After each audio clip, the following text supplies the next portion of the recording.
Aku tak tahu lah filem apa yang aku tengok ni Mat. Dia punya trending dekat TikTok tu sampai buatkan aku rasa macam, oi, ini filem kebangkitan Sunny Deol ke kan? Jad, sebuah filem lakonan Sunny Deol dan Randip Huda, berkisarkan tentang seorang lelaki misteri yang terkandas di sebuah perkampungan. Kemudian ketika dia sedang makan, berlaku pergaduhan kecil dengan satu kumpulan gangster disebabkan mereka enggan meminta maaf kepada dia. Daripada insiden kecil tu, lelaki misteri tersebut discover satu rahsia yang tersembunyi di kampung itu. So nak tahu rahsia apa, yang tuan bakal tonton sendirilah Mat. Untuk filem Jad ni, aku rasa macam ini satu filem yang hang macam nak tonton saja-saja je Mat. Dia tak ada feel hang punya emotion, tak ada feel hang punya thrill. Satu filem action tu pun tak ada. It just feel kosong waktu aku tonton filem ni. Walaupun ada benda yang aku suka, contoh dia macam, aku suka satu lelaki misteri ni yang kita tak tahu dia ni siapa apa semua, dan dia takdir membawa dia ke satu tempat. Bila dia ada kat situ, tiba-tiba dia discover benda lain menyebabkan macam dia tak boleh nak tutup sebelah mata. Dia kena juga tolong kampung tersebut. Aku suka benda macam tu. Tapi awal-awal lagi dia dah bagi aku turn off dengan action yang over Mat. At some point aku rasa macam,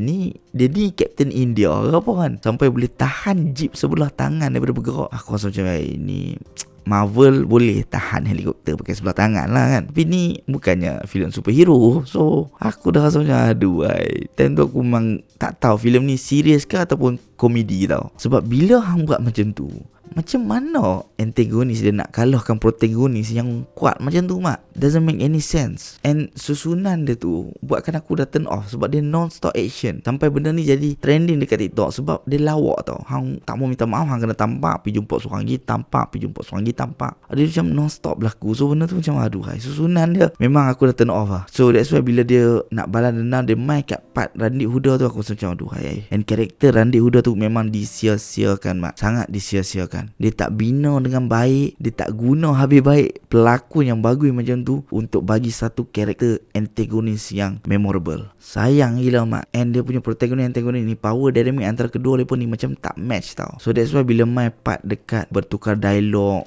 ugut sama-sama satu sama lain ni, benda tu tak bagi kesan dekat penonton. Dia punya kejahatan tu dah gore, dah cantik, dah brutal tau Mat. Tapi jalan cerita, susunan, kemudian over action ni buatkan aku turn off dan bosan tonton Jad ni. Walaupun kat hujung tu dia ada reveal few things yang buatkan benda ni jadi entertaining, tapi sebabkan awal tu dah jadi out. Even the second half of the film tu pun dah tak boleh nak selamatkan. Dia punya plot twist ataupun revelation dia lepas tu pun tak bagi impact dekat aku. Don't get me wrong, ada je filem Hindi ataupun filem India yang macam ni sebelum-sebelum ni, tapi at least aku still boleh tonton lagi macam Rowdy Rator apa semua tu tau. But this one memang sebab mereka tak tulis dan mereka tak susun ni elok. And this is one of the film yang memang aku takkan ulang tonton aku Mat. Kalau hampa nak tonton boleh tonton filem ni, ada dekat Netflix. Bagi hampa yang dah tonton, apa pandangan hampa? Drop down your comment, share